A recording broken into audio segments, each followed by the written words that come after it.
Chers membres d'Église et chers amis, bonjour. J'aimerais vous lire aujourd'hui le verset 26 du chapitre 8 de la lettre de Paul aux Romains, source, je crois, d'encouragement pour beaucoup. L'Esprit vient au secours de notre faiblesse, car nous ne savons pas ce qu'il convient de demander dans nos prières, mais l'Esprit lui-même intercède par des soupirs inexprimables. Je pense que Paul ne parle pas ici de gens qui ne sauraient pas prier, comme s'il y avait une bonne manière de faire, mais de l'impuissance que nous pouvons ressentir parfois à trouver les mots justes qui exprimeraient parfaitement ce que nous aimerions transmettre à Dieu. Ce verset est pour moi précieux. Il me permet de comprendre que le Père connaît mieux que moi-même ce que je veux dire parce que son esprit sonde mon cœur. Il sait ma sincérité, il comprend ma demande ou mon problème mieux que moi car il en discerne tous les aspects.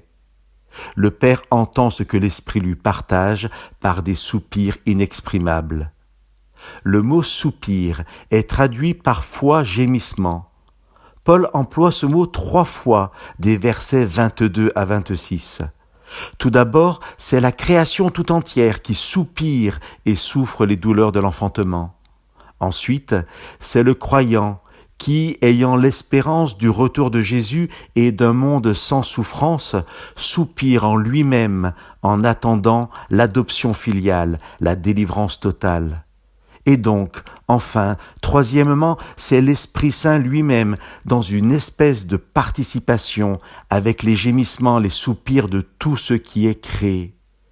C'est l'Esprit Saint lui-même qui, par des soupirs qu'aucune parole ne peut exprimer, intercède auprès du Père. Ce verset ne m'apprend donc pas seulement que dans ma faiblesse, je suis en incapacité de partager parfaitement ce que je voudrais dire à Dieu. Ce verset me dit surtout l'intimité que l'Esprit de Dieu vit avec moi lorsque je prie. Il vient sonder mes profondeurs, y recueillir ce que je ne sais pas exprimer et intercède auprès du Père. Je vous lis le verset qui suit dans la version en français courant, le verset 27. Et Dieu qui voit dans les cœurs comprend ce que l'Esprit Saint veut demander, car l'Esprit prie en faveur des croyants comme Dieu le désire.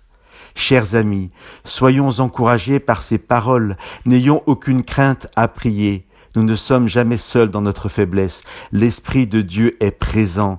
Il connaît nos gémissements, nos peines, nos limites, et il intercède pour nous auprès du Père. Que Dieu vous bénisse.